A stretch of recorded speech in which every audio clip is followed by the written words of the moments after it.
गट्टूची नवीन cycle. प्रत्येक मुलाचं लहानपणी एकच स्वप्न असतं की त्याची स्वतःची एक सायकल असली पाहिजे. गट्टू सायकल चालवत होता. संपूर्ण सोसायटीमध्ये केवळ त्याच्याकडेच सायकल होती. हरी, गुड्डी आणि चिंकी सगळ्यांना त्याचा हेवा वाटत होता. संपूर्ण सोसायटी मध्ये फक्त त्याच्याकडेच सायकल आहे ना, म्हणून एवढा भाव खातो आहे. गट्टू थांब, मला पण एक राऊंड मारायला दे ना यार. पण गट्टू कसला कोणाला सायकल चालवायला देतोय. सगळी मुलं गट्टूच्या पाठीमागे पळू लागली आणि गट्टूला सुद्धा मजा येऊ लागली. तो जोराने पॅडल मारत सायकल वेगाने पळवू लागला आणि बिचारी मुलं त्याच्या पाठीमागे पळत होती. गट्टू प्लीज, बस एक राऊंड, प्रॉमिस. गट्टू हरीकडे पाहून त्याला चिडवत होता. तेव्हाच अचानक समोरून वॉचमन काका जाताना दिसले. गट्टू जोर जोराने सायकलची घंटी वाजवू लागला. सायकलचा स्पीड कमी झाला होता. पाठीमागे पळणारी मुलं त्याला पकडणारच होती. अंकल बाजूला व्हा अंकल. घंटीचा आवाज वाढतच गेला आणि अचानक गट्टूची झोप मोड झाली. गट्टू बेडवर पटकन उठून बसला. शिट यार, स्वप्न होतं ते. अरे हे काय, मला सायकलच्या घंटीचा आवाज अजून सुद्धा कसा ऐकायला येतो आहे. घंटीचा आवाज चालूच होता, पण तो आवाज गट्टूच्या स्वप्नामधून नाही तर बाहेरून येत होता. गट्टू पळत बाल्कनी मध्ये गेला आणि त्याने खाली पाहिलं तर खाली हरी आपली नवीन सायकल घेऊन घंटी वाजवत उभा होता. हरीकडे सायकल. गट्टू पळत पळत खाली हरीकडे आला. कशी वाटली? खूप छान आहे रे. केव्हा घेतली? कालपर्यंत तर नव्हती. हे ऐकून हरी भाव खात बोलला. पप्पानी सरप्राईज गिफ्ट दिली आहे. काल रात्रीच आणली होती, पण मी झोपलो होतो. सकाळी डोळे उघडले तर समोर सायकल. खूप लकी आहेस यार तू. तुझ्याकडे स्वतःची सायकल आहे. मला दे ना, बस एक राऊंड मारून येतो. मला चालवता येते. हर्ष दादाने शिकवली आहे. विचार पण करू नकोस. मम्मीने सांगितले आहे कोणालाही सायकल द्यायची नाही. प्लीज एकच राऊंड, प्रॉमिस यार, फक्त एकच राऊंड. पण हरीने काही ऐकलं नाही आणि गट्टूला राग आला. ठीक आहे, मी तर माझ्या सायकलला तुला हात सुद्धा लावू देणार नाही. कुठे? स्वप्नात.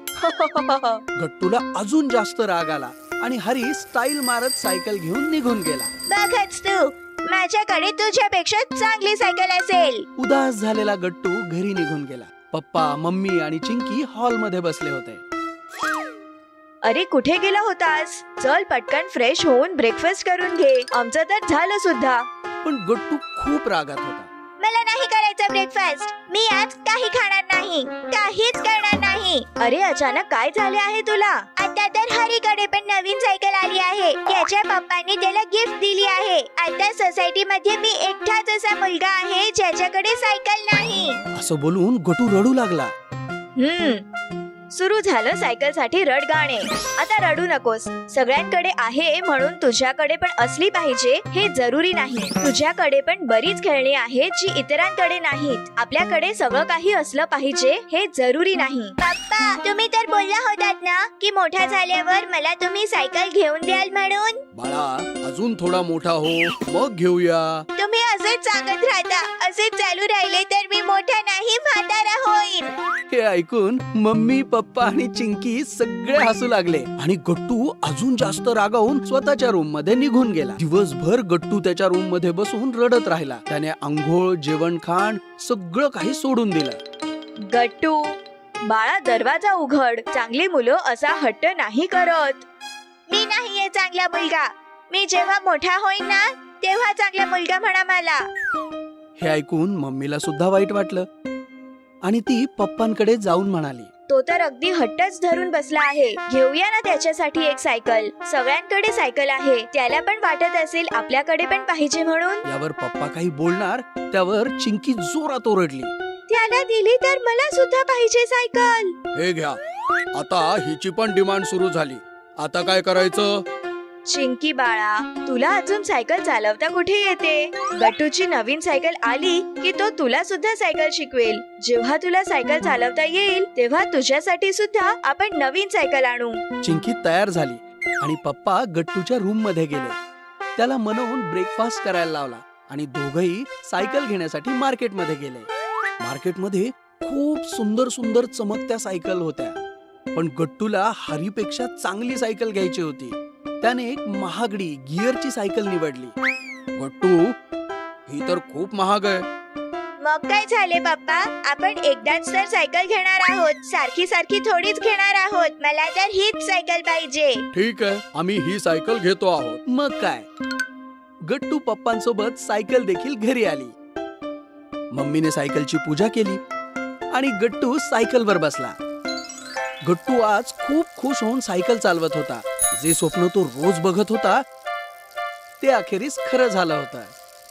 गट्टूची सायकल सर्वात वेगळी, सर्वांपेक्षा चांगली होती. सगळी मुलं गट्टूकडे डोळे विस्फारून पाहत होती.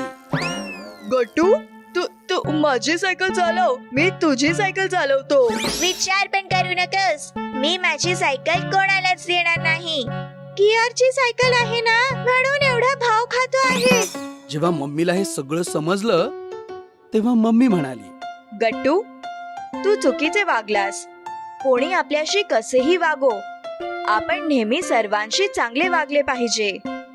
आपल्याकडे जे आहे त्याचा कधीच गर्व करू नये.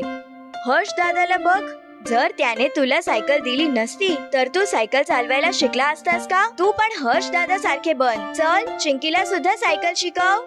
सॉरी मम्मी, मी पुन्हा असं करणार नाही. चल चिंकी. मग काय, चिंकी सायकलवर बसली आणि गट्टूच्या मदतीने सायकल शिकता शिकता सायकल स्वारीचा आनंद घेऊ लागली.